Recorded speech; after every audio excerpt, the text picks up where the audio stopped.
கர்த்தருடைய பரிசுத்த நாமம் மகிமைப்படுவதாக. இன்றைய நாளிலே நாம் வந்தது நல்லது என்று சொல்லத்தக்கதாக கர்த்தர் நம்முடைய ஆராதனை ஆசீர்வதிக்கட்டும்.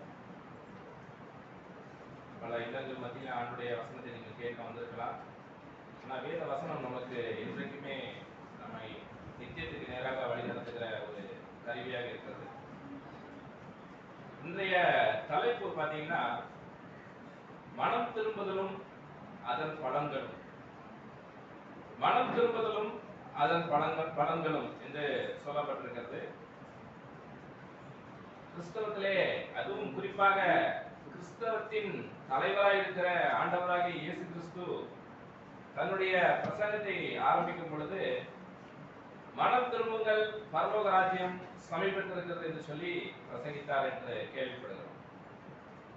ஆக மனம் திரும்புதல் என்பது அவர் உலக மக்களுக்கு சொல்றதுக்கு முன்பதாகவே நம்முடைய இனத்தாருக்கு, குறிப்பாக இஸ்ரேல் ஜனங்களுக்கு அவர் சொன்னார். அவர் இஸ்ரேல் ஜனங்களுக்கு தான் முதல்ல தன்னுடைய ஊழியத்தை தொடங்கினார் என்ற வேதம் சொல்லப்பட்டது. ஏனென்றால் இஸ்ரேல் மக்கள் தான் பழைய ஏற்பாடாகிய அந்த பிரமாணத்தை முதலாவது பெற்றவர்கள். தேவன் தன்னை உலகத்துக்கு வெளிப்படுத்துவதற்கு முன்பதாகவே இஸ்ரேல் ஜனங்களுக்கு வெளிப்பட்டார். மோசே மூலமாக 10 கட்டளைகளை கொடுத்தார், நியாயப்பிரமாண கட்டளைகளை கொடுத்தார். எது நன்மை எது தீமை என்று மக்கள் உணர வேண்டும். பாவத்தை சரளமாக செய்யக்கூடிய சூழ்நிலை அந்த காலத்தில் இருந்தது. யூதா என்கிற மனுஷன் அவன் ஒரு விபச்சாரக்காரனாக தான் இருந்தான். வழிபோக்கனா இருக்கும் போதே விபச்சாரியோட சொல்லக்கூடிய ஒரு அவனுக்கு போக்கு இருந்தது. கடைசியில பாத்தீங்கன்னா மருமகளோட விபச்சாரம் செய்யக்கூடிய அளவுக்கு தரம் தாழ்ந்தவனாக போய்விட்டான். ஏன்னா அவங்களுக்குள்ள எது பாவம் எது அக்கிரமம் எது அநியாயம் தெரியல. ஏன்னா ஆண்டவர் சொல்லுவார் பாத்தீங்கன்னா, வலது கை இடது கைக்கு வித்தியாசம் அறியாத மக்கள், எந்த கையில சாப்பிடணும் எந்த கையில கால் கழுவணும்ன்ற அந்த அறிவே கிடையாது. சும்மா எல்லாத்தையும் சுடு சோத்தையும் பழைய சோத்தையும் பிணைஞ்சு சாப்பிடுறது போல இருந்த மக்கள் இவங்களுக்கு ஒரு உணர்வை கொடுக்க வேண்டும் என்று சொல்றதுக்காக ஆண்டவர் நியாயப்பிரமாணத்தை இஸ்ரேல் மக்களுக்கு கொடுத்தார். அந்த இஸ்ரேல் மக்களிடத்திலிருந்து வந்தவர் தான் ஆண்டவராகிய இயேசு கிறிஸ்து. அதே மக்களை பார்த்து சொல்லுகிறார், நீங்கள் என்ன பண்ண வேண்டும்? மனம் திரும்ப வேண்டும். ஏன் எல்லா மக்களும் மனம் திரும்ப வேண்டும் அப்படின்னு சொல்றவர் பாத்தீங்கன்னா, ரோமருக்கு எழுதின நிருபம் 3வது அதிகாரம் 4வது வசனத்தை வாசிப்போம். ரோமருக்கு எழுதின நிருபம் 3வது அதிகாரம் 4வது வசனம். அப்படியாக்கப்பட மாட்டாது. நீர் உம்முடைய வசனங்களில் நீதிபரராய் விளங்கவும் உம்முடைய நியாயம் விசாரிக்கப்படும் போது வெற்றி அடையவும் இப்படி ஆயிற்று என்று எழுதியிருக்கிறபடி, தேவனே சத்தியபரர் என்றும் எந்த மனுஷனும் பொய்யன் என்று சொல்வோமாக. எந்த மனுஷனும் பொய்யன் என்று வேதம் நமக்கு இந்த வசனத்தின் மூலமாக குறிப்பிடுகிறது. தேவன் தம்முடைய வசனங்களில் நீதிபரர். தேவன் சொல்றது எல்லாம் சத்தியம். அதுல எந்த பொய்யும் கிடையாது, புரட்டும் கிடையாது, பாவமான காரியம் கிடையாது என்பதை விளங்கச் செய்யும் வண்ணமாக தேவனே சத்தியவான் என்றும் எந்த மனுஷனும் பொய்யன் என்று சொல்வோமாக என்று சொல்லப்பட்டிருக்கிறது. அப்ப எல்லா மனுஷனும் பொய்யன் என்று சொன்னால் அதனுடைய அர்த்தம் என்னன்னு பாத்தீங்கன்னா, உண்மை இல்லாதவர்கள் என்று பொருள். என்னது? உண்மையே இல்லாதவங்க. தன்னுடைய வாழ்க்கையில என்னைக்காவது ஒரு நாள் ஒரு பொய் பேசியிருப்பான். ஒரு கீழ்ப்படியாத ஒரு சிந்தனை அவனுக்குள்ள இருக்கும். மற்றவனை பொறாமையோடு பார்க்கக்கூடிய குணமுடையவனாக இருப்பான் என்று சொல்லப்பட்டது. சங்கீத புத்தகத்துல கூட பாத்தீங்கன்னா, மனுஷன் என்ன பண்றான்? வேஷமாகவே தெரிகிறான். வேஷமா தெரிகிறான்னா நல்லவன் மாதிரி என்ன பண்றான்? நடிக்கிறான் அப்படின்னு ஆண்டவர் சொல்றார், வசனத்தை சொல்றார். அப்போ ஒருத்தர் கூட என்ன கிடையாது? நல்லவன் கிடையாது. எல்லாருக்கும் ஒரு மறுபக்கம் இருக்கு. நல்லவனை போல வெளியில காமிச்சுக்கிட்டாலும் இன்னொரு பக்கம் பாத்தீங்கன்னா அவன் எவ்வளவு உண்மை இல்லாதவன்றது விளங்கும். அதனாலதான் அவன் மனம் திரும்பினா அவன் விழிக்கும் பொழுது தேவனுடைய வேஷத்தை இகழவே என்று சொல்லப்படுறான். அவன் திடீர்னு ஒரு நாள் மரணத்தை சந்திக்க நேரிடும். பாத்தீங்கன்னா பரலோகத்துல அவன் யார் என்பது எல்லா தூதர்களுக்கும் எல்லா மனுஷருக்கும் முன்பாக வெளிக்காட்டப்படும். மனுஷனுடைய அந்தரங்க வாழ்க்கையை குறித்து தேவன் நியாயத்திற்கு என்ன பண்ணுவாரு? சாட்சி கொடுப்பார். இந்த உலகத்துல நல்லவனை போல நம்ம நடிச்சுட்டு போயிடலாம். ஆனா பரலோகத்துல தேவன் அவர் நீதிபரராய் இருக்கிறார். நியாய தீர்ப்பிலே எல்லா மனுஷனையும் கொண்டு வந்து நிறுத்தும் பொழுது அவனவன் நல்ல நல்ல காரியம் செஞ்சாலும் சரி, தீமையான காரியங்கள் செஞ்சாலும் சரி, கோடான கோடி தூதர்களுக்கு முன்பாகவும் மனுஷருக்கு முன்பாகவும் நீதிமன்றங்களுக்கு முன்பாகவும் என்ன பண்ணப்படும்? வெளியரங்கமாக்கப்படும். அப்ப அந்த மனுஷனுடைய அந்தரங்க வாழ்க்கை ஒரு மாய்மாலமான வாழ்க்கை, ஒரு இருள் நிறைஞ்ச வாழ்க்கையா இருந்தா அங்கே இகழப்படும் தானே. தேவன் அவரை இகழ்வீர் என்று சொல்லணும். எவ்வளவு கேவலமா நடந்திருக்க, அது எவ்வளவு அவமானத்துக்குரிய காரியம்.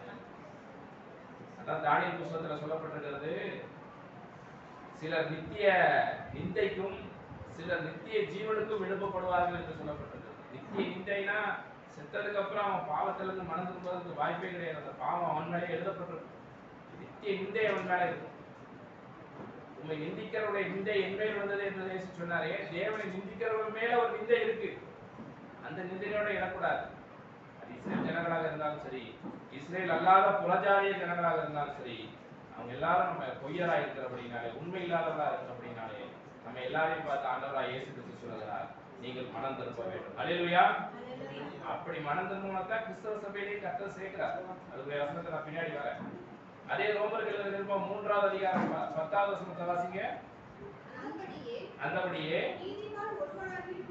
நீதிமான் ஒருவனாகிலும் இல்லை. எந்தபடியே பழைய ஏற்பட்ட கர்த்தர் கொடுத்த அந்த நியாயப்பிரமாணத்திலே நீதியை எடுத்துக்கிட்டோம்னா, அந்தபடியே அதன்படி ஒரு மனுஷனை நம்ம கரெக்டா சோதிச்சு அறிஞ்சோம்னா, ஒரு மனுஷன் கூட யாரும் கிடையாது, நீதிமானே கிடையாது.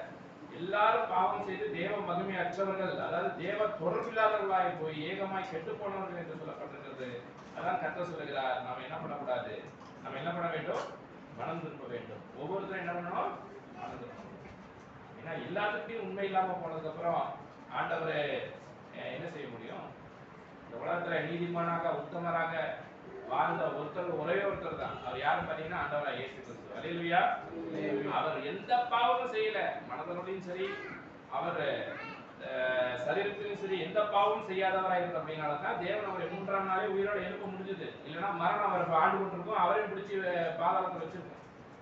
ஆனா இயேசு சொன்னாரு, நான் மரணத்தையும் பாதாளத்தையும் நான் என்ன பண்ணேன், ஜெயித்தேன்றாரு. அல்லேலூயா. அப்படி ஜெயிச்சுதான் நமக்கு இந்த பெரிய ரட்சிப்பை கொடுத்தாரு. அதனால எந்த மனுஷனும் பொய்யனா இருக்கிற அப்படின்னாலே, அவன் இந்துவா இருந்தாங்க, முஸ்லீமா இருந்தாங்க, கிறிஸ்தவனா இருந்தாங்க, ஒரு நாத்திகனாக இருந்தாங்க, இந்த எந்த மனுஷனும் என்று சொல்லப்பட்டபடி எல்லாருமே பாவிகள் என்ற லிஸ்டுக்குள்ள தான் வரும். அப்ப யாருமே தப்பிக்க முடியாது. தாக்கினைக்கு என்ன பண்ண முடியாது, தண்டனைக்கு தப்பித்துக் கொள்ள முடியாது. அதனால எல்லாரையும் கர்த்தர் என்ன பண்றாரு, பாவத்துக்கு கீழே அடைச்சு போட்டார். நியாயப்பிரமாண விதிகளுக்கு உட்பட்டு பார்த்தா பாவத்துக்கு கீழே எல்லாரும் அடைக்கப்பட்டிருக்கோம். நியாயப்பிரமாண இஸ்ரேல் ஜனங்களுக்கு தான் கொடுக்கப்பட்டது, புறஜாதிகளுக்கு கொடுக்கலன்னு நம்ம சொன்னாலும் புறஜாதிகளோட மனசுலயே நியாயப்பிரமாணத்தின் விதிகள் எழுதப்பட்டிருக்குன்னு கர்த்தர் சொல்றாரு.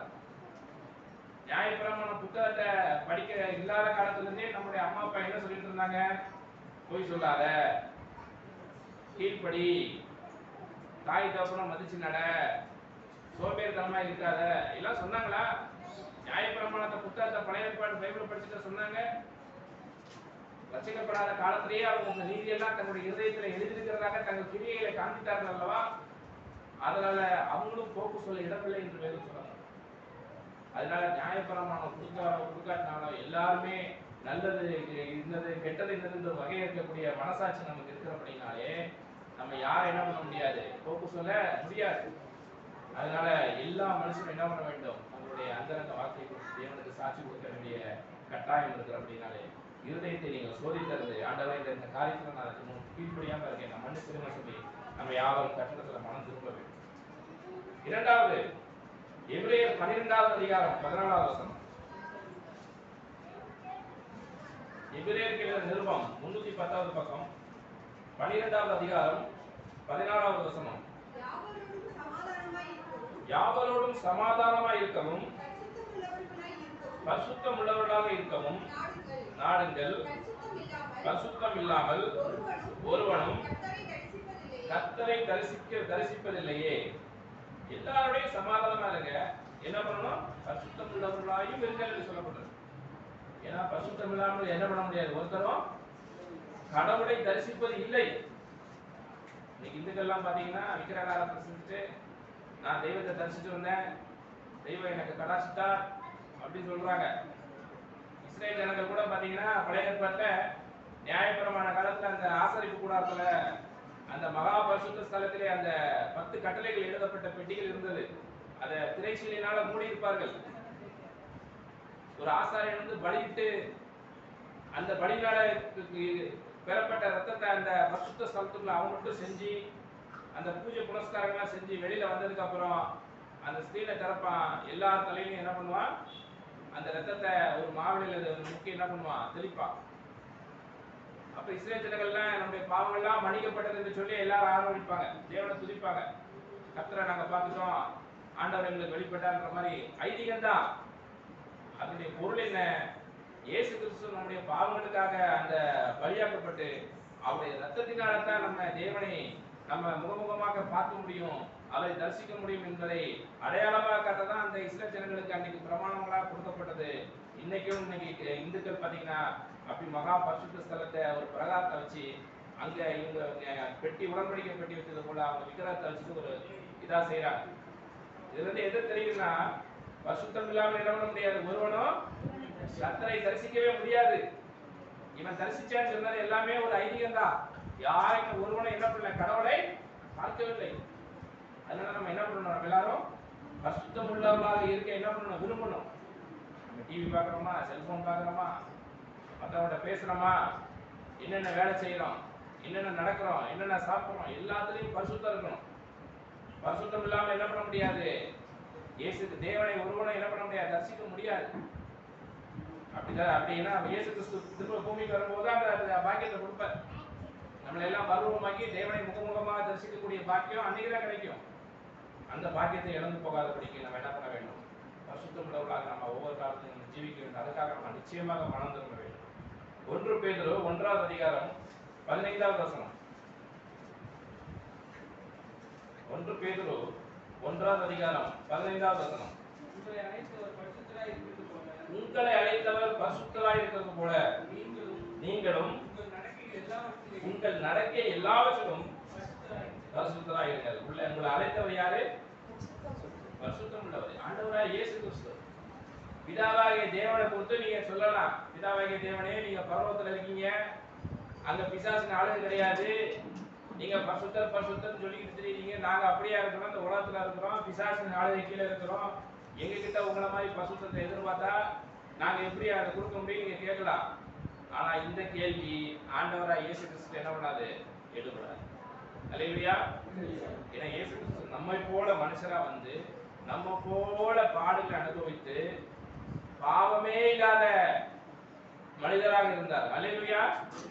பாவமே இல்லாத பரிசுத்தராக வாழ்ந்தார். நமக்கு ஒரு முன்னுதாரணத்தை இந்த பூமியில வச்சுட்டு போயிருக்கிறாரு.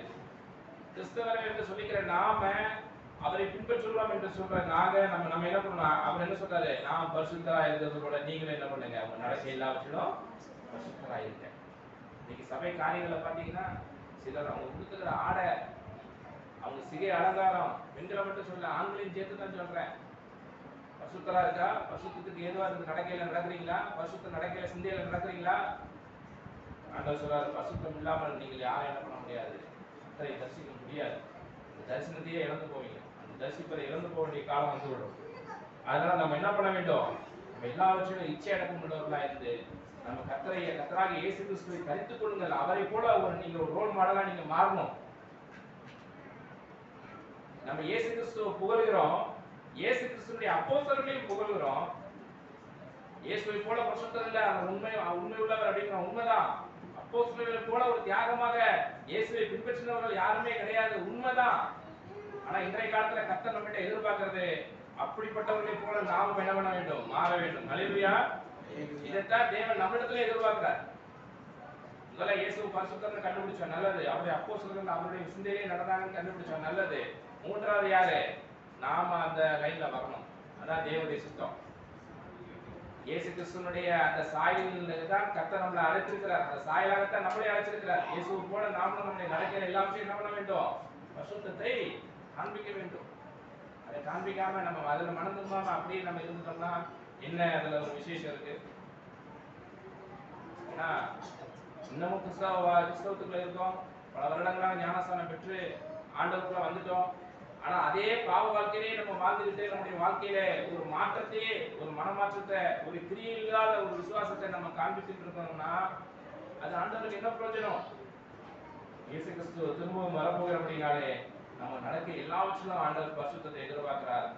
அனுதினமும் நீங்க வேத வசனங்களை வாசித்து புதிய ஏற்பாடு நிருபங்களை அதிகமாக தியானித்து கர்த்தருக்கு எதெல்லாம் பிரியமோ அதெல்லாம் நீங்க வாழ ஒப்புக் கொடுக்க வேண்டும். மற்ற எல்லா அசுத்த காரியத்திலிருந்து நம்ம விலக வேண்டும். மூன்றாவது, கலாத்தியர் 3வது அதிகாரம் 11வது வசனம். கலாத்தியருக்கு எழுதின நிருபம் 3வது அதிகாரம் 11வது வசனம். நியாய பிரமாணத்தினாலே ஒருவனும் தேவனிடத்தில் நீதிமானாகிறது இல்லை என்று வெளியரங்கமாய் இருக்கிறது. ஏனெனில் விசுவாசத்தினாலே நீதிமான் பிழைப்பான் என்று எழுதியிருக்கிறது. நியாய பிரமாணம், நீதி நூல்கள், திருக்குறள் கூட தான் நல்ல நீதி நூல்கள், நல்ல நல்ல காரியத்தை எழுதியிருக்காங்க. எந்த மதத்துல தப்பா எழுதியிருக்கிறாங்க? எல்லா மதத்திலையும் நல்லா தான் எழுதியிருக்கு. ஆனா அந்த நீதி நூல்கள்னால நம்ம யாரும் என்ன பண்ண போறது இல்ல, நீதிமான்கள் ஆகிறது இல்லை. தேவன் அதன் மூலியமாக யாரையும் என்ன பண்ண நீதிமானாக அவர் ஆக்குகிறது இல்லை என்பது எப்படி இருக்கு? வெளியரங்கமா இருக்கிறது. வெளியரங்கமா என்ன? வெளிப்படையா தெரியுது, வெளிப்படையாவே தெரியுது. அதனாலதான் ஆண்டவர் சொல்றாரு, மனம் திரும்புங்க. நீதி நூல்களை பெற்றுக்கொண்டதுனால நம்ம எல்லாம் பரிசுத்தர்களா? நியாய பிரமாணத்தின் நீதிகள்லாம் நீங்க சபையில வந்து கேட்கறதுனால நீங்க பரிசுத்தம் வாங்க முடியுமா? அவைகளை கை கொள்வதே என்னது பரிசுத்தமானாக முடியும். நியாய பிரமாணத்துடைய சட்டத்திட்டங்களுக்கு அப்பாற்பட்டு இயேசு கிறிஸ்துவின் விசுவாச பிரமாணத்துக்கு வந்துட்டோம். இந்த காலகட்டத்திலையும் நம்ம ஆண்டுடைய வசனத்தை கேட்காம கீழ்ப்படியாம இருந்தோம்னா நம்ம பரிசுத்தவான்களாக முடியுமா? வேத வசனம் சொல்லுகிறது, என்னுடைய சத்தியத்தினாலே நீங்கள் எல்லாரும் பரிசுத்தமாக்கப்படுகிறீர்கள், என்னுடைய வசனமே சத்தியம் என்று சொன்னார். அல்லேலூயா. ஒரு ஸ்திரியை இச்சையோடு பழையப்பட்ட நியாய பிரமாணத்துல விபச்சாரம் செய்யாதிருப்பாயாக சொல்லப்பட்டிருக்கு. விபச்சாரம் செய்கிறது பாவம் என்று சொல்லப்பட்டிருக்கிறது. புதிய ஏற்பாட்டில் ஆண்டவர் சொல்றாரு, ஒரு ஸ்திரியை இச்சையோடு உன் இதயத்தில் பார்த்தாலே அவரோடு நீ விபச்சாரம் செய்தாய் என்று சொல்றாரு. இயேசு கிறிஸ்துடைய பிரமாணத்தை உங்க வாழ்க்கையில நீங்க கடைபிடிக்க ஆரம்பிச்சீங்கனாலே நியாய பிரமாணத்தில் உள்ள அத்தனை நீதி நீங்க கடைபிடிச்ச மாதிரி அர்த்தம். அல்லேலூயா. அவருடைய கற்பனைக்குள்ள சகலமும் அடக்கமும் ஆயிருது. சமீபத்துல போன வாரம் நான் ஒரு நண்பர் வீட்டுக்கு போயிருந்தேன். அவரு நாங்க எல்லாரும் கொஞ்சம் காலாட சாயங்காலம் ஒரு பார்க்குக்கு போவோம் அப்படின்னு போனா எல்லாரும் போயிட்டு இருக்கோம். அவர் நண்பர் அவருடைய தம்பி எல்லாம் நடந்து போயிட்டு இருக்கோம். தம்பியுடைய பார்வை பார்த்தீங்கன்னா பெண்கள் யாரெல்லாம் நடக்கிறாங்களோ அவங்க பின்னாடியே அவருடைய பார்வை போகுது. எனக்கு ஆச்சரியம், கூட நடக்கிறது அண்ணன் நடக்கிறாரு, நான் நடக்கிறேன், எந்த உணர்வும் இல்லாம அவன் செஞ்சுட்டு இருக்கான். பாவத்தை கொடுத்த உணர்வே அவங்க கிட்ட இல்ல, ரசிக்கப்படாதவன்ட்ட இல்ல. உணர்வில்லாத அவருடைய இருதயம் இருளடைந்தது என்று சொல்லப்பட்டபடி செஞ்ச பாவத்தை பத்தின ஒரு குற்ற உணர்வு இல்லாம செய்யற இருதயம் எப்படி இருக்கும்? இருளடைந்து போய்தான் இருக்கும். பிசாசு தங்கக்கூடிய இடமாக இருக்கும். ரொம்ப ஆச்சரியமா இருந்துச்சு. அந்த அது ஒரு அசிங்கமான ஒரு காரியம். ரோட்டோரமா உட்காந்துட்டு அப்படியே ஒரு மறைவு இடத்துல அப்படியே தண்ணி அந்த சாராயத்தை அடிக்கிறான். தெரியுது, வெளியிடமா அடிச்சா அது ஒரு அசிங்கமான காரியம் தெரியுது, செய்யறான்ல. அதனால கேட்கறதுனால யாரும் பரிசுத்தமா கிடையாது. அவனை கூப்பிட்டு வச்சு சாராயம் சொன்ன கேளுங்க, அவன்கிட்ட இல்லாத நீதியா அவன் சொல்லாத காரியமா எல்லாம் இப்படிதான் நடக்கணும் அப்படிதான் நடக்கணும் அதெல்லாம் நான் கேள்விப்பட்டிருக்கேன் தான். அதனால அவன் நீதிமான் ஆகிட முடியுமா? அதை கை கொள்ள வேண்டும். அதை கை கொள்றவன்ட்டு தான் தேவன் பிரியமாக இருப்பார். அதனால நியாயப்பிரமாணத்தினாலே ஒருவனும் நீதிமான் ஆகிறதில்லை, கிரியையினால. அதனால மனம் திரும்பி விசுவாசித்து அவருடைய ரட்சிப்பை ஏற்றுக்கொள்ள வேண்டும். இயேசுவை சொந்த ரட்சகராக ஏற்றுக்கின்றன இந்த மாதிரி காரியங்கள்லாம் வெளிப்படும். அல்லேலூயா. கலாத்தியர் 2வது அதிகாரம் 21வது வசனம். கலாத்தியர் 2வது அதிகாரம் 21வது வசனம். நான் தேவனுடைய கிருபையை,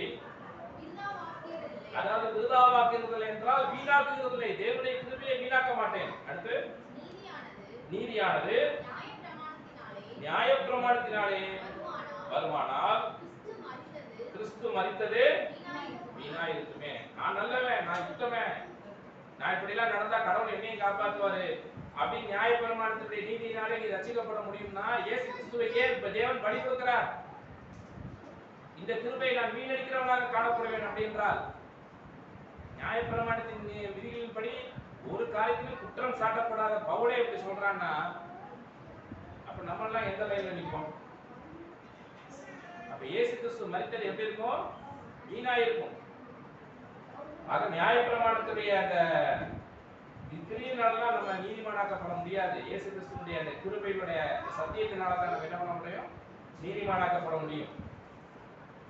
அப்ப கிறிஸ்து மரித்தது எப்படி இருக்கும்? வீணா இருக்குமே. சொல்றாங்க, சனிக்கிழமை நான் ஆராதனை போவேன். பழைய ஏற்பாட்டுக்காரங்களை போலவே செவன்த் அட்வென்டிஸ்ட்காரங்க இருக்கிறாங்க. சிலர் பார்த்தீங்கன்னா, நான் விக்கிரக ஆராதனையை சும்மா மாதாவை வழிபடுற மாதிரி நான் அங்கே ஒரு சிலையை வச்சிருக்கேன், ஆனால் வழிபட மாட்டேன், ஆனால் அதுக்கு தான் மாலை போடுவேன், அதுக்கு தான் பூஜை எடுப்பேன். சிலர் பார்த்தீங்கன்னா இன்னும் பல தவறான உபதேச காரியங்கள். ஆண்டவர் சொல்றார், இப்படிப்பட்ட பாரம்பரிய காலத்திலிருந்து நம்ம என்ன செய்ய வேண்டும்? மனம் திரும்ப வேண்டும். ஆண்டவர் சொல்றார், விக்கிரக ஆராதனை தேவனுக்கு விரோதமான வகை என்று அறியீர்களா? உங்களுக்கு தெரியாதா அப்படின்னு கேட்டு சொல்லியிருக்கிறது. தெரியாதா? அறியீர்களா? உங்களுக்கு தெரியாதா? விக்கிரகத்தை சேவிக்கிறதுனால ஏதாவது அதுல பலன் இருக்கா? வேதம் சொல்லுகிறது, விக்கிரக ஆராதனை, விக்கிரகத்துல என்ன இல்லை? ஆவி இல்லை. நீங்கள் எரேமியா 10வது அதிகாரத்தை போய் வீட்டில் நல்லா படிச்சு பார்த்தீங்கன்னா, விக்கிரகத்துல என்ன இல்லை? ஆவி இல்லை. ஆவினா உயிர் இல்லைன்னு அர்த்தம். நம்ம அதில் ஏதோ ஒன்று இருக்கு, உயிர் இருக்கு, அது வந்து கடவுள் நம்மளை பார்க்கறான்னு நினைச்சுக்கிட்டு இருக்கோம். விக்கிரகத்துல என்ன இல்லை? உயிர் இல்லை. சொல்லுங்க. ஒன்வே டாட்டா போயிட்டு இருந்துச்சுன்னா அப்புறம் உங்களுக்கும் போர் வச்சுட்டு கொஞ்ச நேரத்தை தூக்கம் வந்துடும். விக்கிரகத்துல என்ன இல்லை? உயிர் இல்லை. அது ஆவி இல்லைன்னா என்ன அர்த்தம்? உயிர் இல்லை. அது நடக்காது, அது பேசாது, அதுக்கு காதுக்கும் கேட்காது. நீங்க அதுக்கு போய் வேண்டிக்கிட்டு இருக்கீங்க, அது நம்மகிட்ட கேட்கணும்ட்டு, அது கேட்காது. நம்மளெல்லாம் உயிருள்ள ஜந்துக்களாக பல விஷயங்களை சாதிக்கிற மனிதர்களாக கர்த்தர் படைத்திருக்கும் பொழுது அந்த சிலைக்குள்ள போய் உட்கார்ந்துருப்பாரா? ஊருகிற பிராணி, கடல் ஜந்துக்கள், மனுஷர்கள், இவங்களுக்கு ஒப்பாக தெய்வம் இருக்கும்னு நம்ம நினைக்க முடியுமா? தேவனை பற்றின ஒரு அறிவு இல்லாம நம்ம ஜீவித்துக் கொண்டிருக்கிறோம். இதைத்தான் பாவம்னு வேதம் கண்டிக்கிறது. அப்ப யாருக்குள்ள கடவுள் வாசம் பண்ணுகிறார், எங்க இருக்கிறான்னு நம்ம கேட்கும் போது, இன்னைக்கு நிருபங்களை நம்ம அழகா படிச்சோம். 2 கொரிந்தியர் 6வது அதிகாரம் தான் படிச்சோம். 2 கொரிந்தியர் 6வது அதிகாரம் நிருபத்துல நம்ம வாசிச்சோமே, நம்ம அசட்டையா என்ன கூடாது, நிருபங்கள்ல நம்ம கர்த்தர் நம்மளோட பேசுகிறார். 16வது வசனத்தை வாசிங்க. அதாவது 2 கொரிந்தியர் 6:16. தேவனுடைய ஆலயத்துக்கும் விக்கிரகங்களுக்கும் சம்மதம் ஏது? யாருக்குள்ளே வாசம் பண்ணி? அவர்கள்லாம் யாரு? மனிதர்கள் தான், கிறிஸ்தவர்களாகிய நாம தான். நமக்குள்ளே அவர் வாசம் பண்ணி நமக்குள்ளே உலாவி நான் அவர்களுடைய தேவனாய் இருப்பேன், அவர்கள் என் ஜனங்களாய் இருப்பார்கள் என்று தேவன் சொன்னபடி நீங்களே ஜீவனுள்ள தேவனுடைய ஆலயமாய் இருக்கிறீர்கள். இதுதான் வசனம்.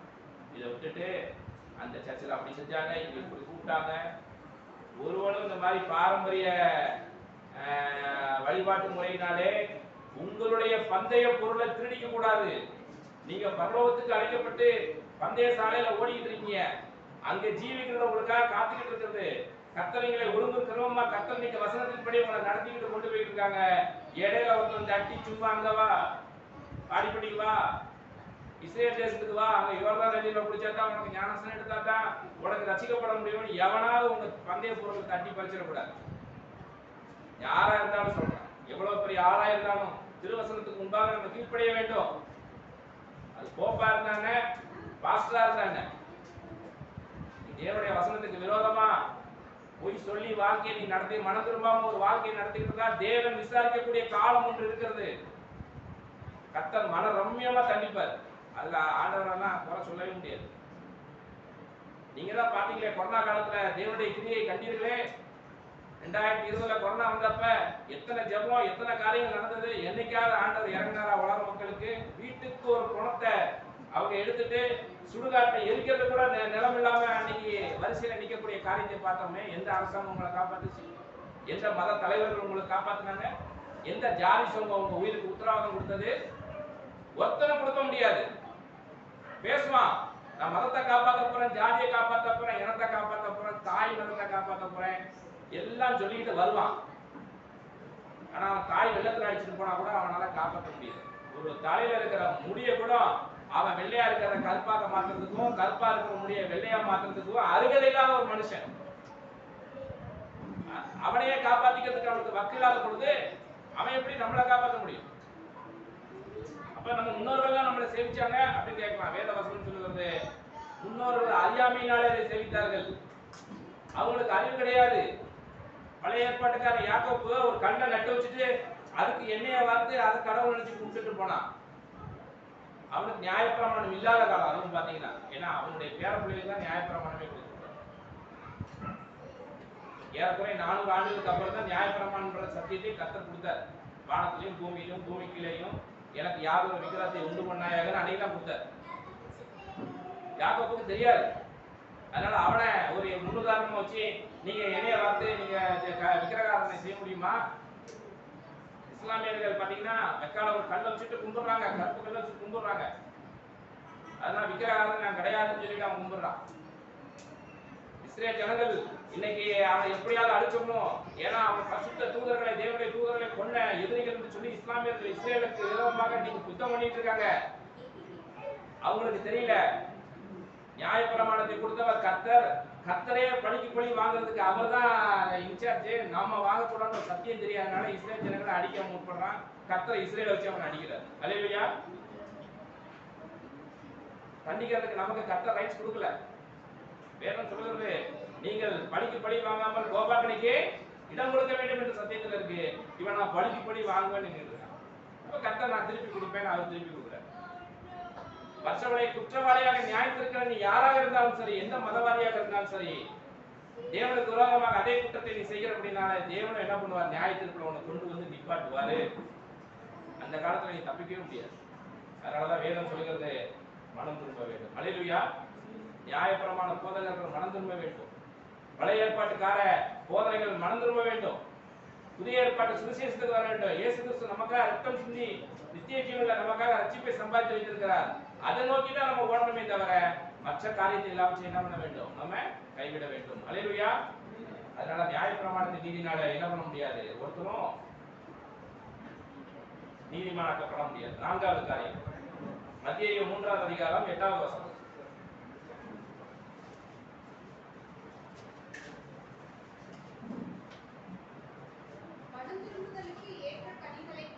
மனம் திரும்புதலுக்கு ஏற்ற கனிகளை கொடுங்கள். கனிகள் என்னது? கிரியைகள். கனிகள் என்னது? கிரியை. உங்களுக்கு நீங்க இயேசுவை ஏற்றுக்கிறதுக்கு முன்னாடியும் இயேசுவுக்கு ஏற்றுக்கிறதுக்கு பின்னாடியும் உங்க வாழ்க்கையில நிறைய மாற்றம் இருக்கணும். பரவாயில்ல, சர்ச்சைக்கு போறாரு, இப்ப இந்த பழைய பாவத்தை தான் இவங்க செய்யறதில்ல, பொய் சொல்றதில்ல, கெட்ட வார்த்தை பேசுறதில்ல, பணத்தை வீண் விரயம் செய்யறதில்ல, காலத்தை பிரயோஜனப்படுத்துகிறார்கள் சொல்லிட்டு மக்கள் உங்களை என்ன பண்ணணும்? உங்கள்கிட்ட மாற்றத்தை எதிர்பார்க்க வேண்டும். அதான் ஆண்டவர் சொல்றாரு, மனம் திரும்புவதற்கு ஏற்ற கிரியைகளை கொடுக்க வேண்டும். அல்லேலூயா. சர்ச்சுக்கு வரேன், வசனத்தை கேட்கிறேன், ஆனா மாற்றம் இல்லைன்னா என்ன அர்த்தம்? நீங்க உங்க வீட்டுல ஒரு தோட்டம் வச்சிருக்கீங்கன்னு சொல்லுங்க. அந்த தோட்டத்துல ஒரு மாங்கன்று வச்சிருக்கீங்க. அதுக்கு தண்ணி ஊத்தி, அதுக்கு உரம் போட்டு, அது ஒரு 10 வருஷம் 15 வருஷம் பாதுகாத்து நீங்க வளர்த்து வைக்கும் போது அது தன்னுடைய சீசனுக்கு காய் காய்ச்சி கனி கொடுக்குமா இல்லையா? சரி, முதல் வருஷம் சீசனுக்கு அது காய் காய்க்கல, கனி கொடுக்கல, பூவா மட்டும் காய்ச்சி தொங்கி பூ பூந்து போயிருதுன்னு வச்சுக்கோங்களேன். திரும்ப 2வது வருஷமும் அந்த மாதிரி எதிர்பார்க்குறீங்க. 3வது வருஷம் 4வது வருஷம் எதிர உரம் போட்டு சத்து பூ ஏற்றி எல்லாமே பார்க்குறீங்க. அது ஒரு கனி கொடுக்கலாம். உங்களுடைய டிசிஷன் என்னவா இருக்கும்? வெட்டிடுவோம். என்ன பண்ணிடுவோம்? அட்லீஸ்ட் மரத்துக்காவது ஆகும், உரத்துக்காவது ஆகும். வெட்டுவீங்களா மாட்டீங்களா? ஆண்டவர் எல்லாம் நம்ம சபையில நம்ம நாட்டி இவனை பரிசுத்த கிரியைகளை நடத்துவான், இவனை சத்தியத்துக்கு வருவான், உபதேசத்துக்கு கீழ்ப்படிவான்னு சொல்லி ஆண்டவர்கிட்ட மாற்றம் உங்கள்கிட்ட எதிர்பார்க்குறாருன்னு வச்சுக்கோங்களேன். 1 வருஷம் 2 வருஷம் 3 வருஷம் எதிர்பார்க்குறாரு. ஒரு 3 வருஷம் வரைக்கும் தாக்கு பிடிக்கலாம். அப்படியே அவன் கிரியை கொடுக்கலாம். என்ன பண்றது? வெட்டிதான் ஆகணும். சபையை விட்டு அவனை கர்த்தர் அவனை ஆசிரியக்க முடியாது. ஒரு நிலத்துக்கு நீங்க பயிரை போட்டு அது விளைச்சலை தரணும்னு சொன்னீங்கன்னா, அந்த விளைச்சல் தந்தா ஓகே. அது புல்லு மாதிரி அதுவும் வளர்ந்து நின்றுட்டு அதுல ஒரு கதிர்வும் இல்லாம இருந்துச்சுன்னா என்ன பண்ணுவோம்? நேரா ஒரு டிராக்டர் எடுத்து விடுவோம். எல்லாத்தையும் சேர்ந்து கொடுத்து தள்ளுடா, எல்லாத்தையும் அறுத்து என்ன பண்ணு? குப்பையில தூக்கி ஏறி ஆனாலும் இன்றைக்கு கர்த்தர் நம்முடைய சபையில வைத்திருக்கிறார். காரணம் அவர் நமக்காக பரிந்து பேசிக் கொண்டிருக்கிறார். அல்லேலூயா. ஆண்டவரே இந்த ஒரு வருஷம் காத்துங்க. பிதாவே இந்த ஒரு வருஷம் அவனுக்காக வெயிட் பண்ணுங்க. இவன் இன்னும் ரட்சிக்கப்படட்டும், இன்னும் மனம் திரும்பட்டும், ஞானஸ்நானம் எடுக்கட்டும். இயேசு கிறிஸ்துக்குள்ள அப்போஸ்தலர் 2ஆம் அதிகாரத்தை படிச்சு பார்க்கணும் முழுசா. இயேசு கிறிஸ்துக்குள்ள வந்தவங்க எல்லாம் முதலாவது மனசுல குத்தப்பட்டவங்க என்ன பண்ணாங்க? ஆண்டவரே, ஆண்டவரே ரட்சிக்கப்படுவதற்கு நாங்கள் என்ன செய்ய வேண்டும்? அப்ப பேரு சொல்றான், நீங்க மனம் திரும்பி என்ன பண்ண வேண்டும்? ஒருத்தருக்கு ஞானஸ்நானம் மனம் திரும்பணும். என்ன பண்ணணும்? மனசு செய்ய தவறு விட்டு மனம் திரும்பியில வரணும். என்ன பண்ணணும்? நீங்க ஞானஸ்நானம் எடுக்கணும். எடுத்து அப்பதான் நீங்க என்ன பண்ண முடியும்? பரிசுத்தாவியோட அபிஷேகத்தை பெற முடியும். பரிசுத்தாவியோட அபிஷேகம் ரொம்ப முக்கியம் சபைக்கு. 2 நாளுக்கு முன்னாடி சொந்தக்காரங்க வீட்டுல ஒரு பெரிய சண்டை, கணவன் மனைவி பயங்கர சண்டை. ஒருத்தர் சைட்ல நீதி இருக்கு, இன்னொரு சைட்ல பயங்கர அநீதி இருக்கு. நான் கோவப்பட்ட ஒரு விஷயத்தை இது பண்றேன், நீ வெளியில வாப்பா, நீ இதுக்கு அங்கேயே நிக்கிற, நீ தனியா இரு, நீ இதுக்கு அங்கேயே மானகட்டத்தனமா இது பண்ணிட்டு இருக்க, அதெல்லாம் ஒண்ணு வேண்டாம். அவங்க சொல்றாங்க டைவர்ஸ் அப்படின்றாங்க. சரி பாப்போம், நீயா நானா பாப்போம். ஆண்டவர்கிட்ட நான் ஜெபம் பண்றேன், ஆண்டவரே இந்த காரியத்தை குறித்து ஏதாவது சொல்லுங்கப்பா அப்படிங்கும் போது, கணவன் மனைவியை இணைத்து வைக்கிறதா உன்னுடைய வேலை. அல்லேலூயா. சமாதானப்படுத்தி இணைக்கிறதா ஒரு கிறிஸ்தவனுடைய வேலை. நீ என்ன அவன் டைவர்ஸ் நீ சொல்லுவியா? சொல்லக்கூடாது. வேத வசனம் சொல்கிறது, விபச்சார வேசித்தனத்தினால இன்றி ஒரு கணவன் மனைவியோ மனைவி கணவனையோ என்ன பண்ணக்கூடாது? டைவர்ஸ் பண்ணக்கூடாது. தள்ளி விடுதலை கர்த்தர் என்ன பண்ணுகிறாரு? வெறுக்கிறார். அப்புறம் ஆவியானவர் உணர்த்ததுக்கு அப்புறம் இந்த வசனங்கள் எல்லாம் நான் ரீகால் பண்றேன். ஆமா இப்படிலாம் சொல்லியிருக்கிறாரு. சில சொன்னேன்ப்பா, கொஞ்ச நேரத்துக்கு கோவம் இருக்கும், கொஞ்சம் பொறுத்துக்கோ. அவனுக்கு மற்றவங்க எல்லாம் உபதேசம் பண்ணட்டும், அவன் நல்ல வழிபடுத்துற அளவுக்கு அவனுக்கு சந்தர்ப்பம் இருக்கு, அவன் மனம் திரும்பக்கூடிய சாத்தியக்கூறுகள் நிறைய இருக்கு, அவன் திருந்திருக்கான் முற்காலத்துல. கொஞ்சம் வெயிட் பண்ணு. நீ கொஞ்சம் இவன்ட்ட சொல்லி கூப்பிட்டு நீ கொஞ்சம் வெயிட் பண்ணு. இந்த பெண்ணு கூட பிரியணும்னு விருப்பப்படலை, அவன் கூட பிரியணும்னு விருப்பம் இல்லை. மாமியார் வருது, இல்ல நான் சொந்தக்காரங்களா போன் அடிச்சு டைவர்ஸ். கணவன் மனைவி ஒப்புரவா இருக்காங்கன்னா அதுக்கு மேலும் ஒப்புரவாகிறதுக்கு என்னன்றதான் நம்ம வழிவகை செய்யணும். பழைய ஏற்பாட்டை கூட்டை கலைக்கிறவன் காற்றை சுதந்திரிப்பார் என்று சொல்லப்பட்டிருக்கிறது. கூடு என்பது புறா கூட்டையா சொல்றாரு, காக்கா கிட்ட கூட்டையா கர்த்தராக பேசுறாரு. காக்காக கர்த்தர் வருத்தப்படுகிறாரு, புறாக்காக கர்த்தர் வருத்தப்படுகிறாரா? அங்கே கூடு என்பது மனுஷனுடைய குடும்பத்தை குறிக்கிறதாக இருக்கிறது. அந்த குடும்பத்தை கலைக்கிறவன், அந்த குடும்பத்தை தவறான ஆலோசனைகளை கெடுத்து போடுகிறவன் என்ன பண்ணுவான்? காற்றை சுதந்திரிப்பான். அவனுக்கு வாழ்க்கையில ஒரு ஆசீர்வாதம் இருக்காது. காரணம் இப்படிப்பட்ட காரியங்கள்லாம் சிக்கிக்கூடாதபடிக்கு ஆவியானவர் என்ன பண்றாரு? நம்மளை மீட்டு எடுக்கிறார். நீ போய் உலக மக்களோட நீ போய் சிக்கிக்காத, நீ பசுத்தவனா இருக்கணும். நீ பசுத்தெல்லாம் மக்களை நடத்த எதிர்பார்க்கணும் கூடாது. அதனால தேவ பிள்ளைகளே, பசுத்தாவியோட அபிஷேகம் என்ன பண்ண வேண்டும்? முதல்ல மனம் திரும்பணும், அப்புறம் ஞானஸ்நானம் எடுக்கணும், அப்புறம் பசுத்தாவின் அபிஷேகத்தை பெறணும். 4வது என்ன? பாஸ்டர் கிட்ட ஒரு 3 தடவை பிரசங்கம் பண்ணிருக்காரு. என்னது? என்னையா? அதுக்கு முன்னாடி அப்பம்பிக்கிறதுல அப்போஸ்தல உபதேசத்திலும் ஜெபம் பண்றதுலயும் அப்பம்பிக்கிறதுலயும் உறுதியாக இருக்கிறதுல ஒண்ணு, மாறுபாடுள்ள சந்ததியை விட்டு விலக வேண்டும். உலக மக்கள் மாறுபாடுள்ள சந்ததி. அவன் குறை சொல்லிட்டே தான் இருப்பான் கடவுளை, எல்லா தப்பு செஞ்சுக்கிட்டு. நாங்கள் குழல் ஊதினோம், நீங்கள் கூத்தாடவில்லை அப்படின்பா. அவன் நம்மளை தான் குறை சொல்லுவான். அப்படிப்பட்ட மாறுபாடுள்ள சந்ததியை விட்டு நீங்கள் என்ன பண்ண வேண்டும்? விலகி உங்களை காப்பாற்றிக் கொள்ள வேண்டும். நீங்க ஃபேஸ்புக் இன்டர்நெட்னு பார்த்தா மாறுபாடுள்ள சந்ததிகளாக தான் இருக்கும் எல்லாம். நீங்க காத்துக்கொள்ளணும். உங்க கிரிகளோட நீங்க உடன்படிக்கை பண்ணி நீங்க அவங்கள மாதிரி மாறிடக்கூடாது. அப்படி உங்களை காப்பாற்றிக்கணும், ரட்சித்துக் கொள்ளுங்கள். அல்லேலூயா. இப்படிப்பட்டவங்களை தான் கர்த்தர் சபையிலே சேர்த்தாரு இருக்கு. அப்போஸ்தலர் 2ஆம் அதிகாரத்தை எடுங்க. இப்படி மனம் திரும்பி வந்தவனை தான் 2ஆவது அதிகாரம் கடைசி வசனத்தை வாசிங்க. அப்போஸ்தலர் 2ஆவது அதிகாரம் கடைசி வசனம். தேவனை துதித்து ஜனங்கள் எல்லாரிடத்திலும் தயவு பெற்றிருந்தார்கள். அதாவது இந்த மீட்கப்படுகிறவர்களை இந்த மாதிரி வசனத்தை கேட்டு மனம் திரும்பி ஞானஸ்நானம் எடுத்து மீட்படைஞ்சவங்களை கர்த்தர் அனுதினமும் சபையில சேர்த்துக்கிட்டே வராரு. எந்த சபையில? மெய்யானவருடைய தேவ சபையிலையா? அசம்பிளிஸ் ஆஃப் காட் சபையிலையா? ரோமன் கத்தோலிக் சபையில கர்த்தர் சேர்த்தாரா? சிஎஸ்ஐ சபையில சேர்த்தாரா? பெந்தேகோஸ்தே சபையில கர்த்தர் சேர்த்தாரா? எதுல சேர்த்தாரு? எபிரேயர் 12:24. எபிரேயர்கள் நிருபம் 12 புது உடன்படிக்கையின் மத்தியஸ்தர் இந்த புதிய ஏற்பாடாகிய புது உடன்படிக்கையின் மத்தியஸ்தர் இயேசு கிறிஸ்து மத்தியஸ்தராகிய இயேசு கிறிஸ்துவினிடத்திற்கும், அதாவது ஆபேலுடைய இரத்தம் தன் அண்ணன் கொலை செய்து விட்டான், அவனை பழிக்கு பழி வாங்குங்கன்னு சொல்லி ஆபேலுடைய இரத்தம் தேவன்கிட்ட பேசுது. அந்த பேசுனதை பார்க்கலாம், அதாவது தன்னை கொன்றவர்களுக்காகவும் பரிந்து பேசின இயேசு கிறிஸ்துவின் இரத்தம், பிதாவே எங்களை மன்னியும், நாங்கள் செய்கிறது என்று இன்னதென்று அறியாதிருக்கலாம் சொல்லி மன்னிப்புக்காக பேசுகிற ரத்தமாகிய அந்த தெளிக்கப்படும் இயேசு கிறிஸ்துவினுடைய ரத்தத்திற்கும் வந்து சேர்ந்தீர்கள். இதுதான் என்னது சபை. அதுக்கு 23வது வசனம் வாசிங்க. முன்னாடி பரலோகத்தில் பேர் எழுதியிருக்கிற முதல் பேரானவர்கள்னா தலை பிள்ளைகள் என்ற அர்த்தம். தலைச்சன் பிள்ளை, முதல் பையன், மூத்தவன், தலைத்து பிள்ளைகளின், அதாவது ரசிக்கப்பட்ட பசங்க, அவங்க தான் தலை பிள்ளைகள். இன்னைக்கு அதுல யூதன் என்றும் இல்லை, கிரேக்கன் என்றும் இல்லை, ஆண் என்றும் இல்லை, பெண் என்றும் இல்லை, சுயாதீனன் என்றும் இல்லை, அடிமை என்றும் என்று சொல்லப்பட்டபடி யாவருக்கும் பொதுவான ஒரு ரட்சிப்பை தேவன் கொடுத்தார்ல, அவங்க தான் தலை பிள்ளைகளின் சர்வ சங்கமாகிய அந்த சபையின் இடத்திற்கு நாம எல்லாரும் என்ன பண்ணிருக்கோம், வந்து சேர்த்திருக்கிறோம். அல்லேலூயா. அந்த சபையில தான் இயேசு கிறிஸ்துவின் ரத்தம் பரிந்து பேசுது. அங்கதான் பூர்ணமாக்கப்பட்ட பரிசுத்தவான்கள் இருக்கிறாங்க. அந்த சபைக்கு தான் இயேசு கிறிஸ்து தலைவராகவும் இருக்கிறார். அல்லேலூயா. மற்றவங்க எல்லாம் இந்த உலக பிரகாரமான சபைகள்லாம் இந்த சத்தியத்தை அவங்களுக்கு சொல்லி அந்த சர்வ சங்கமாக சபை இடத்துல சேர்க்கத்தான் கர்த்தர் அவங்களை அழைச்சிருக்கிறாரு. அதை எல்லாத்தையும் விட்டுட்டு எங்க சபைக்கு வாங்க, எங்க சபையில வந்தீங்கன்னா உங்களுக்கு வேலை வாய்ப்பு கிடைக்கும், அமெரிக்காவுக்கு போகலாம், ஆப்பிரிக்காவுக்கு போகலாம், இங்க ஒரு டாக்டர் இருக்கிறாரு, அவர்கிட்ட நீங்க ட்ரீட்மெண்ட் எடுத்துக்கலாம், ஒரு சபை போதார் அப்படியே சொன்னார் திருச்சியில. நீங்க அந்த சபைக்கு போறீங்க, இந்த சபையில உங்களுக்கு எவ்வளவு சௌகரியம் இருக்கு தெரியுமா? எவ்வளவு செய்யணும்னா அங்கே ஒரு டாக்டர் வரா, என்ன இருக்கிறாரு, டாக்டர் வரா, இலவசமா கொஞ்சம் கம்மியான ரேட்டு ட்ரீட்மெண்ட் பண்ணலாம். ஹோல்சேல் மளிகை கடைக்காரர் உரிமையாளர் ஒருத்தர் இருக்கிறாரு, அங்கேயே நீங்க என்ன பண்ணிக்கலாம், மளிகை ஜாமான் வாங்கிக்கலாம், இன்ஜினியர் வாங்கிக்கலாம், உங்க வீடு கட்டுறதுக்கு பிளான் வாங்கிக்கலாம். இதுக்கா சபைக்கு வருகிறோம்? பெனிஃபிட்ஸ். நீங்க வோடஃபோன்ல வந்து சேருங்க, உங்களுக்கு 24 மணி நேரம் டாக் டைம் ஃப்ரீ, ஒரு நாளுக்கு 300 SMS free, internet data free. இப்படியே இருக்கு. உலக பிரகாரமான ஐக்கியத்தை கர்த்தர் எப்படி கொடுத்துருக்கிறாருன்னா, ஒரு தோழர் இப்படி நம்ம என்ன சொல்ல வேண்டும், புத்தி சொல்லிக்கிட்டு கர்த்தருக்குள்ள வரணும். அல்லேலூயா.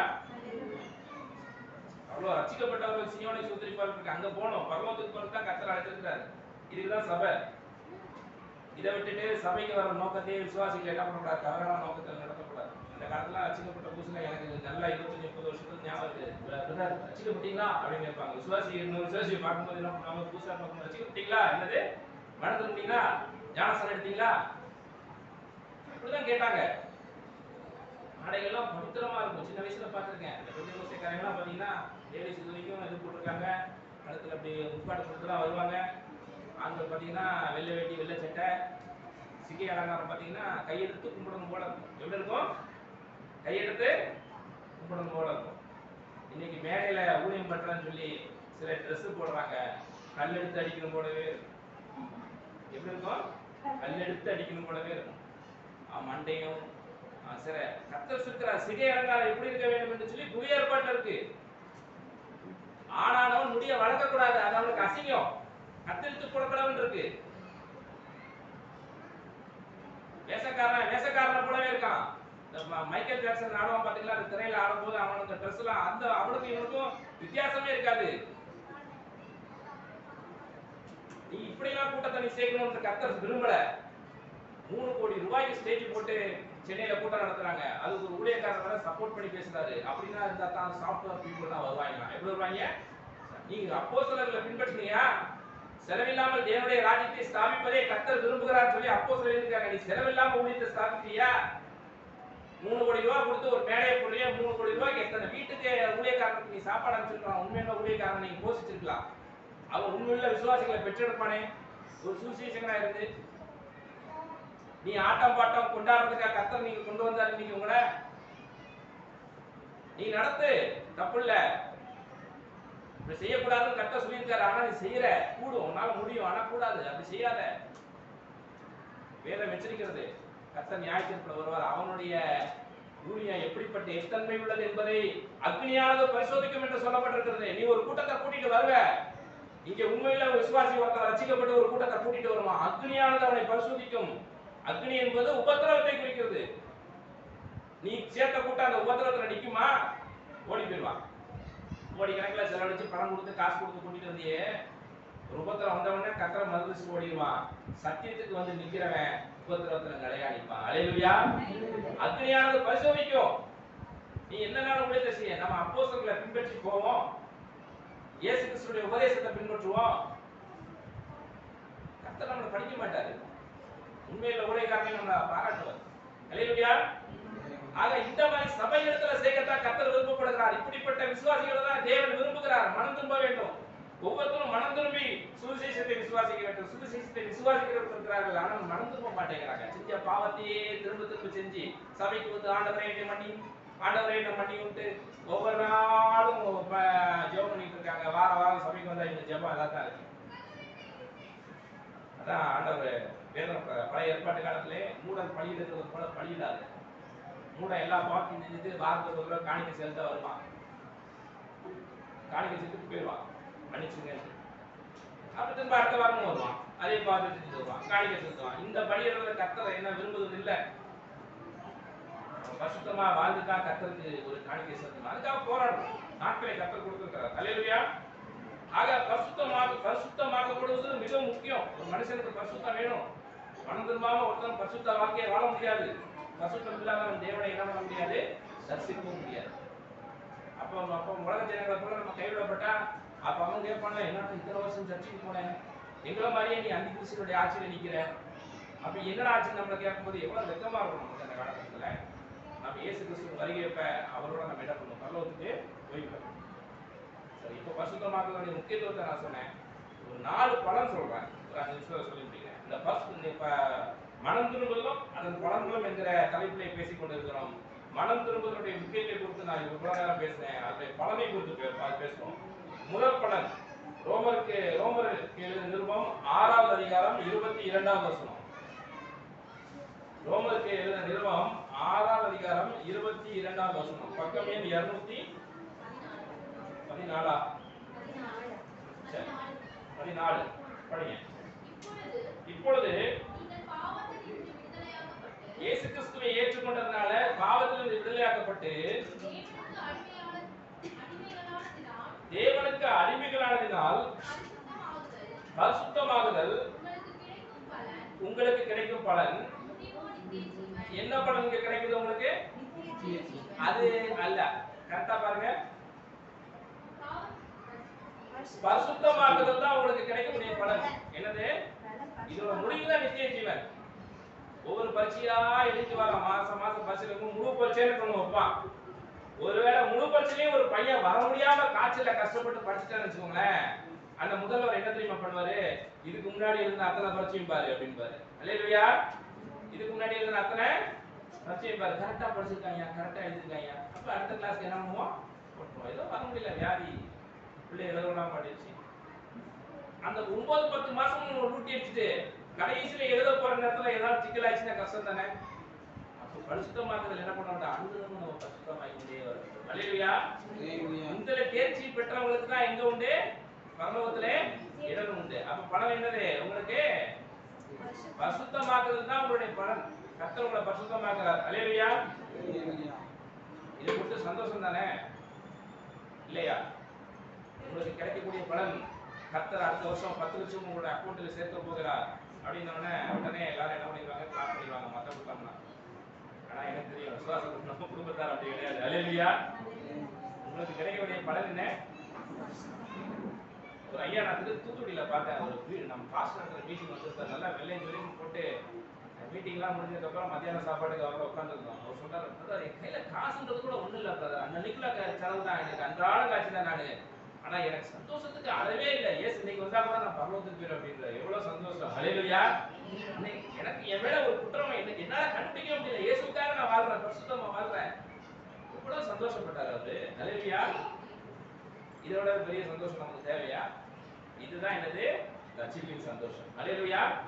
எனக்கு கர்த்தர் என்னை பரிசுத்தமாக்கி இருக்கிறார், இந்த வசனத்தினால என்னை நீதிமானாக்கி இருக்கிறார், என் மேல ஒரு குற்றமும் கிடையாது. இதுதான் ஒரு விசுவாசிக்கு சந்தோஷம். இன்னைக்கு நிருபங்கள் நம்ம வாசிக்கலையா, ரொம்ப கஷ்டமா துக்கப்படுகிறோம் என்று எண்ணப்பட்டாலும் மிகுந்த சந்தோஷம் உடையவர்களாக நாங்க இருக்கிறோம் அப்போஸ்தலர் சொல்லலையா? துக்கம் ஒரு பக்கம் இருக்கு, கஷ்டம் இருக்கு, இல்லைன்னு சொல்லல. ஆனா எங்களுக்குள்ள இருக்கிறது என்னது, சந்தோஷம். ஏன்னா நாங்க பரிசுத்தமாக்கப்படுவோம். அது எங்களுக்கு கிடைக்கிற பலன். முடிவில் இது எங்களுக்கு என்னது? நித்திய ஜீவன். அல்லேலூயா. இதுதானே ஒரு விசுவாசிக்கு சந்தோஷம். இதை நாடி தான் நீங்க சபைக்கே வரணும். மற்றதெல்லாம் கர்த்தர் திருடு போன நகைய கல்யாணம் முடிக்காம வீட்டுல உட்காந்துருக்கிறவங்க உங்க பொம்பளை பிள்ளைங்களுக்கு எல்லாம் கர்த்தர் செஞ்சிருவார், நீதியா செஞ்சிருவார். அல்லேலூயா. நான் சாட்சி. என் வீட்டுல நான் ஒருத்தர் தான் ரசிக்கப்பட்டு சபைக்கு வந்திருக்கேன். எங்க அம்மா அப்பா எல்லாம் அந்த சத்தியத்துல வரலாம், தங்கச்சி எல்லாம் இந்துக்களா தான் இருந்தாங்க. எல்லாரும் போயிட்டாங்க. மூத்த பிள்ளை நீ ஏற்றுட்டு போயிட்டுனா நாளைக்கு உன் தங்கச்சிக்கு யாரு பொண்ணு கொண்டு வந்து மாப்பிள்ளை கொடுப்பான். நாளைக்கு உன் தம்பி எப்பா எப்படி கரை சேர்ப்பாரு. எங்க அப்பாவுக்கு இதுதான் பெரிய கவலையாவே இருந்துச்சு. அந்தந்த கால வரைக்கும் நடந்து கர்த்தர் நடந்தார். அல்லேலூயா. என்கிட்ட கூட எங்க அப்பா பணத்தை எதிர்பார்க்கல. உனக்கு என்ன படிப்பு எவ்வளோடா வேணும்? என்கிட்ட காசு வந்துருச்சு, நிறைய காசு வந்துருச்சு. நான் பணைய இப்ப மகளுக்கு நான் திருமணத்தை நடத்திக்குவோம். உன்கிட்ட மூத்த பிள்ளை நான் எதிர்பார்க்க மாட்டேன், கவலைப்படாத. உனக்கு படிப்பு வேணுமா, வண்டிக்கு வேணுமா, இந்த 50,000 வண்டியை வாங்கிக்கோ. எங்க அப்பா என்ன கொடுத்தாரு. ஆச்சரியமா இருந்துச்சு. ஆண்டவரே ரட்சிக்கப்பட்டாங்க, நானு என் மூலியமா ஒரு பணத்தை அவங்களுக்கு கொடுப்பீங்கன்னு பார்த்தா அவங்க எனக்கு கொடுக்குறாங்களே அப்படின்னாரு. ஆண்டவர் சொன்னார், உண்மைதான், நீ தான் மூத்த பிள்ளையா இருந்து சம்பாதிச்சு கொடுக்கணும். நான் ஊழியம் சொல்லி வந்துட்டேன், உன்னால அதிக காரியங்களை சம்பாதிக்க முடியாது. பேதுரு இயேசுவை பின்பற்றி வந்துட்டான். ஆனா அவன்கிட்ட வந்து ஒருத்தன் கேட்கிறான், டாக்ஸுக்கு வரி கொடு. என்னது வரி கொடு? இயேசு சொல்றாரு, முதலாவது அகப்படுகிற மீனை பிடித்து வாயை திற, அதுல உனக்கு எனக்கும் வெள்ளி பணம் இருக்கும், அதை எடுத்து அவனை சொல்லிச்சிருப்பாங்க. அல்லேலூயா. எனக்காகவும் இயேசுக்காகவும் சேர்த்து ஒரு பெரிய தொகையை எங்க அப்பா கொண்டு போட்டு விட்டாரு. ஆமென். எங்க அப்பா சொன்னாரு, தயவு எனக்கு என்னதுல தேவையில்லை, பாத்துக்கலாம். அந்த வசனத்தை ஞாபகப்படுத்துறாரு. அவர் நடத்துவாரு. மகா ஞானம் உள்ளவர், பரிசுத்தர், நீதிமானுக்கு இயேசு போதும். பிதாவுடைய அத்தனை சாயமும் ரூபமும் கிரியையும் அவர்கிட்ட பரிபூர்ணமா இருக்குது. இயேசு கிட்ட வந்துட்டவனுக்கு ஒரு நன்மையும் குறையப்படாது. ரட்சிக்கப்பட்டவனுக்கு இயேசு கிறிஸ்துவே துணையா இருக்கிறாரு, ஆதரவா இருக்கிறாரு, அவனை கைவிட மாட்டார். அல்லேலூயா. அந்த விதத்துல நான் ரொம்ப பெரிய பாக்கியசாலி. அல்லேலூயா. உபத்திரப்பட்டாலும் நான் ஒரு பெரிய பாக்கியசாலி. நான் ரொம்ப சந்தோஷம் அடைவேன். எனக்கு பார்க்கலாம் ஆண்டவர் அந்த விஷயத்துல இறக்கி வச்சிட்டாருன்னா, அத்தனை பேரும் வீட்டை விட்டுட்டு வேலை பார்க்கறதுக்காக பானையில போய் கருவாடா காஞ்சி வெந்து, நான் பாருங்க சொந்த மனுஷர்களுக்குள்ள சொந்த ஜனங்களுக்குள்ள உட்காந்துட்டு இருக்கேன். நான் பிறந்த ஊர்ல உட்காந்துருக்கேன், சுத்தி என் இடத்தார் உட்காந்துருக்காங்க. அவங்களுக்கு போய் சுவிசேஷம் சொல்றேன். 4 பேர் சண்டைக்கு வரான், 10 பேர் இயேசுவை ஏத்துக்கிறான். எவ்வளவு அருமையான ஒரு வாழ்க்கையை கர்த்தர் எனக்கு கொடுத்துருக்கிறாரு. இருக்கிறத விட்டுட்டு பறக்கிறதுக்கு நிறைய பேர் ஆசைப்படுவாங்க. அதான் பாஸ்டர் ஆறாந்துரை சொல்வாரு, அவர் இறந்து போயிட்டாரு, நம்ம பாஸ்டர் ராஜாமணியோடைய அண்ணன். உனக்கு கர்த்தருடைய சித்தம் இல்லாம நீ அமெரிக்கா போனாலும் உனக்கு அமெரிக்கா கோயில்பட்டி மாதிரி தான் இருக்கும் அப்படிம்பாரு. கோயில்பட்டியில கர்த்தருடைய சித்தத்தோடய நீ கோயில்பட்டியிலே இரு. இதுதான் கர்த்தருடைய சித்தம். கோயில்பட்டியில நீ இருக்கிறதா இருந்துச்சுன்னா கோயில்பட்டியில இரு, கர்த்தர் உனக்கு கோயில்பட்டி அமெரிக்கா மாதிரி வைப்பாரு அப்படிம்பாரு. அல்லேலூயா. அது பிரசங்கத்தை நான் கேட்டிருக்கேன். காலையில் ஜோம் மட்டும் மாடிக்கு போவாரா, சூரியனை பார்ப்பாரா, சந்திரனை பார்ப்பாரா, இது மலைகளை பார்ப்பாரு, செடிகளை பார்ப்பாரு, குயில்களை பார்ப்பாரு, துடிப்பாரா. அந்தவரே இப்படிலாம் எங்களுக்கு படைச்சுட்டு இருக்கீங்களே, என்னைக்காவது ஒரு நாள் நீங்க பார்த்துருக்கீங்களா? இதெல்லாம் பார்த்து ரசிச்சிருக்கீங்களா?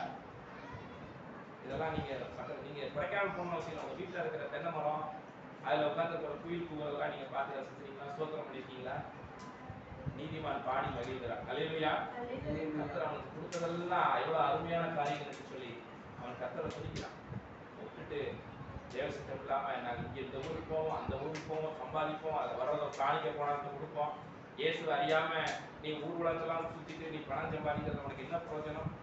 சத்தியத்தை அறிகின்ற அறிவை நீ வெறுத்து நீ ஊர் உலகத்துலாம் நீ செஞ்சு என்ன பிரயோஜனம்? முதல்ல உன் ஆத்மாவை நீ பாதுகாத்துக் கொள்ள வேண்டும் என்று கர்த்தர் சொல்கிறார். அல்லேலூயா. அதனால அந்த சபை அவருடைய பிள்ளைகள் அங்க இருக்கிறாங்க. அல்லேலூயா. முதல் பேரான கலெக்ஷன் பிள்ளைகள் யாரு? நம்ம தான். அவருடைய பிள்ளைங்க அந்த சபையில இருக்காங்க. இயேசு அங்க இருக்கிறார், இதா இருக்கிறார். பூர்ணமாக்கப்பட்ட நீதிமான் இருக்கிறாங்க. பரிசுத்த ஆவியானவர் அவர்களுக்குள்ளே உலாவி வருகிறார். அல்லேலூயா. இப்படிப்பட்ட சபையில நம்ம சேர்க்கப்படணும். அங்க அவருடைய பிள்ளைங்க இருக்கிறது அது அவருக்கு எவ்வளவு பெரிய மகிழ்ச்சி. நீங்க வெளிப்படுத்த விசேஷத்தை நீங்க பார்க்கலாம். அதுல பாத்தீங்கன்னா வெளிப்படுத்தல 21:1 படிங்க. பின்பு நான் புதிய வானத்தையும் புதிய பூமியும் கண்டேன். முந்தின வானமும் முந்தின பூமியும் ஒளிந்து போயின, சமுத்திரமும் இல்லாமல் போயிற்று. அடுத்த வசனம் வாசிங்க. யோவானாகிய நான் நகரத்தையும் தேவனிடத்தினின்று பரலோகத்திலிருந்து அந்த நகரம் இறங்கி வர கண்டேன். அது தன் புருஷனுக்காக அலங்கரிக்கப்பட்ட மணவாட்டியை போல ஆயத்தமாக்கப்பட்டது. அடுத்த 3வது வசனம். மேலும் பரலோகத்திலிருந்து உண்டான ஒரு பெரிய சத்தம் பரலோகத்திலிருந்து உண்டாகுது. ஒருத்தன் கத்துறான். என்ன கத்துறான்? அது அந்த சத்தம் எவ்வளவு பெருசா இருக்கு. இதோ மனுஷர்களிடத்திலே தேவனுடைய வாசஸ்தலம் இருக்கிறது. அவர்களிடத்திலே அவர் வாசமாயிருப்பார். அவர்களும் அவர்களுடைய ஜனங்களாயிருப்பார்கள். தேவன் தாமே அவர்களோட கூட இருந்து அவர்களுடைய தேவனாயிருப்பார். யாரு தேவன்? எங்க வந்துட்டார்? இப்ப மனுஷரிடத்துல வந்துட்டார். எங்க இருக்கு? சீயோன்ல உட்கார்ந்து இருந்தார். தனியாளா உட்கார்ந்து இருந்தார். கூட இயேசு உட்கார்ந்து இருந்தார். இப்ப எங்க வந்துட்டாரு? புதிய நகரம் எருசலேம்ல. அங்க யார் தேவன்? எங்க வந்துட்டாரு? தேவன் வந்துட்டாரு. என் பிள்ளை இங்கதான் இருக்காங்க. நான் அவங்களோட தான் என்ன பண்ண போறேன்? பாசமா இருக்க போறேன். உங்க பிள்ளைகளுக்கு நீங்க கல்யாணம் கட்டி கொடுத்தோன்னே தனியா தான் இருக்கிறோம்.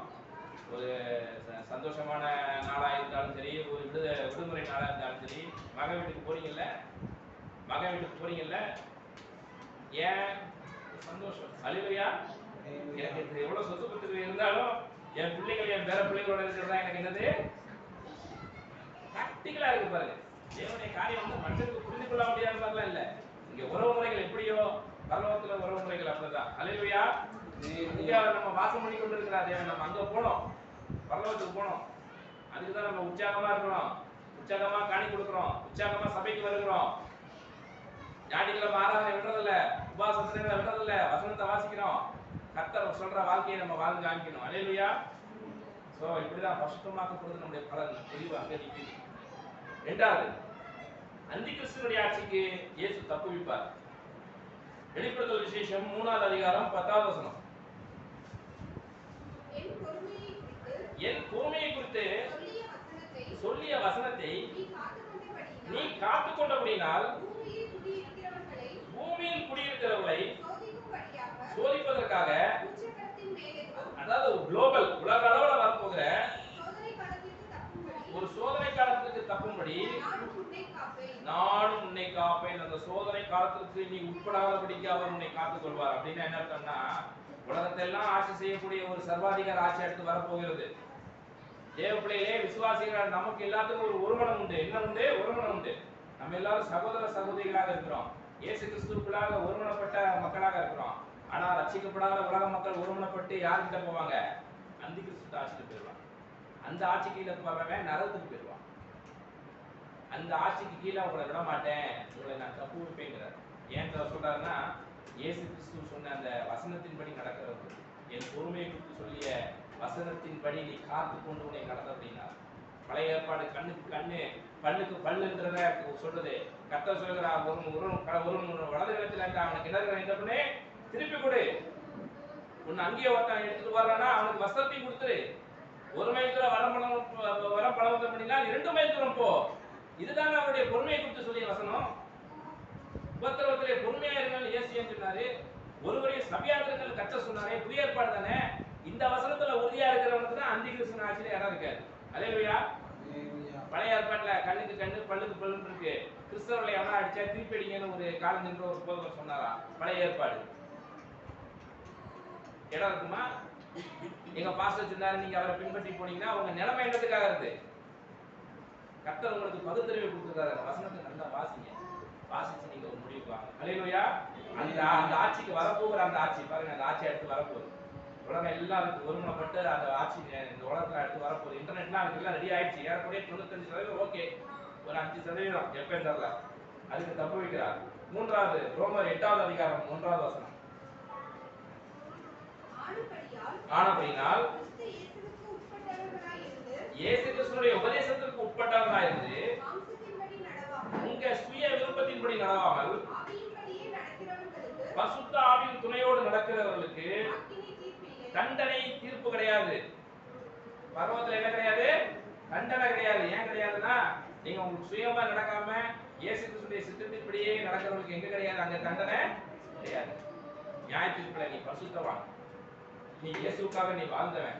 இயேசு சொல்வார், பிதாவுக்கு முன்னாடி சொல்வார், பரிசுத்த தூதருக்கு முன்னாடி சொல்றவன், உங்க பேரை போட்டுக்கோங்க. இப்ப என் பேர் நான் போட்டுக்கிறேன், சிவகுமார். எனக்காக அனுகிரகமா வாழ்ந்தான், சத்தியத்துக்காக அடி வாங்கினான், பொறுமையை காத்துக்கிட்டான், ஜெபம் பண்ணான், பாடுகிற அனுபவிச்சான், என் சிந்தையாவே இருந்தான்.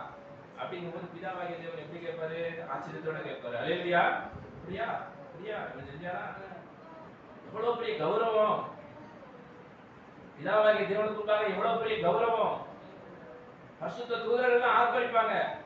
ஒரு பிள்ளை நல்லா படிக்கிறதுக்காக ஒரு ஸ்கூல் பிரின்சிபல் அந்த மேடையில ஏற்றி ஒரு பிள்ளைக்கு ஒரு ஷீல்டு கொடுத்தா அந்த பிள்ளைக்கு எவ்வளவு பெரிய கௌரவம்! அது தகப்பன் தாய் எவ்வளவு சந்தோஷப்படுவார்கள். கர்த்தர் சொன்னாரு, நானும் அவனை என்ன பண்ணுவேன்? உயர்த்துவேன், அறிக்கை பண்ணுவேன். இயேசு கிறிஸ்துவ அறிக்கை பண்ணாத சபைகள் அநேகம் இருக்கு. பழைய ஏற்பாட்டை அறிக்கை பண்ணுகிற சபை இருக்கு. நியாய பிரமாணத்தை அறிக்கை பண்ணுகிறார்கள், விசுவாச பிரமாணத்தை மறுதலிக்கிறார்கள். இயேசு கிறிஸ்துவின் விசுவாச பிரமாணத்தை நீ மறுதலித்தா கர்த்தர் உன்னை அங்கேயே மறுதலித்து போடுவார். பரலோகத்திலே நீ மறுதலிக்கப்படுவாய். இவன் யாருன்னு எனக்கு தெரியாது என்பார். நான் சொன்னபடி, நீ சொன்ன வசனத்தின்படி இவன் நடக்கல, நான் சொன்ன வசனத்தின்படி நீங்க நடந்தா உபத்திரப்படுவீங்க, கஷ்டப்படுவீங்க. அந்த இடத்துல உங்க பொறுமையை காத்துக்கொள்ளணும். அல்லேலூயா. என் பொறுமையை குறித்து சொல்லிய வசனத்தை இவன் காத்துக்கொண்டபடினாலே நானும் இவனை அந்தி கிறிஸ்துவின் ஆட்சிக்கு நான் தப்பு வைப்பேன் சொல்லி கர்த்தர் சொன்னாரே, அந்த வசனம் அங்க நிறைவேறும். அந்த விசுவாச பிரமாணத்தை புறந்தள்ளிட்டு நீங்க சபைகள் நியாய பிரமாணத்தை கை கொண்டு இருக்கு. நியாய பிரமாண போதகர்களே எச்சரிக்கையா இருங்க, கர்த்தர் வருகிறார்.